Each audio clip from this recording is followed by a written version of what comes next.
В преддверии 9 мая в Ингушетии началась масштабная акция Комитета по делам молодежи. Волонтеры совместно с сотрудниками комитета навещают всех ветеранов Великой Отечественной войны, проживающих в нашей республике, и поздравляют их с 72-летием Великой Победы.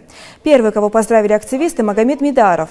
Такому вниманию со стороны молодежи ветеран был приятно удивлен. Герою Великой Отечественной войны вручили в подарок часы и корзину с фруктами.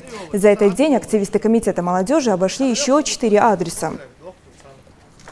Мы стараемся воспитывать нашу молодежь, поставить их в пример, чтобы молодежь понимала, что сегодня наша республика, наша страна, она нам не досталась не просто так, что наши отцы сегодня проливали кровь за нашу независимость, за нашу свободу, за нашу республику, за нашу ту землю, которую сегодня мы имеем.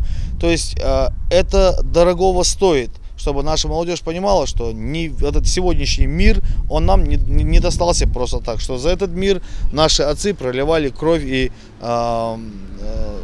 жертвовали своими жизнями.